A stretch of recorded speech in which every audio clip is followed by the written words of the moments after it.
And action. All right. What we're going to do is we're going to handcuff the subject. First thing you want to do is you're coming up. As you can see from this back, I can't see his hands. So I'm going to instruct the subject to put his hands on top of his head. What this does is this also puts him in a disadvantage. It also allows me to see his hands and make sure he has nothing inside of this area. So the first instruction would be, sir, put your hands on top of your head, please. Again? All right. Interlock your fingers. So his hands are there. I'm going to step in, still in the bladed stance. My left knee is going to go into the back of his, which also puts him at a disadvantage. My hands come up. I control here. I bring him back a little bit. So now this puts the subject in an off-balance position.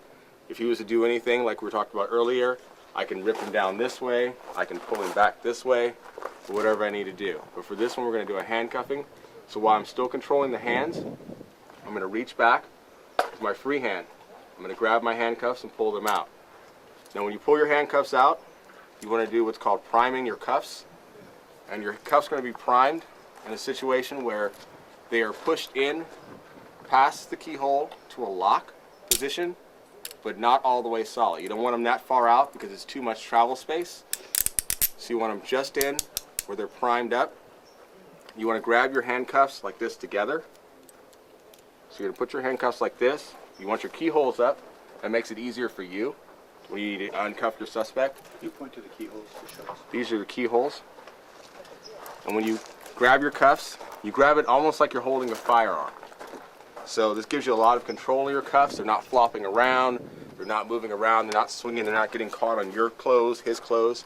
And as you put them on, you place one on. You don't slap the cuffs on like you see on television. You push it on and it's a deliberate press. So once you come up to the subject, deliberate press onto the wrist, and you press, it automatically comes around on its own. Then from there, you can take that and you can roll the cuff around, which brings his arm down around to you. So the cuff is actually your control. So now you've got one cuff on him, you're still holding the other hand. Then you can take your hand, bring it around, and now the way I'm placing my hand is the web of my thumb goes on the outside of his hand, my fingers come in here, and then I press. This also is a control hold, so if he goes to start squirming, I can put him in a wrist lock, which neutralizes his movement instantly, because this is very painful if I continue to press. But what this also does is it brings his hand down around, and now you have the double dove, which is how you want the person's hands to be, in the dove like that. So their thumbs are together, which then automatically brings the cuff up right here, cuff's right there. Once again, I press, and he's hooked. And you walk him away. And you always want to have control of your subject. Even once you cuff him, you still never let him go.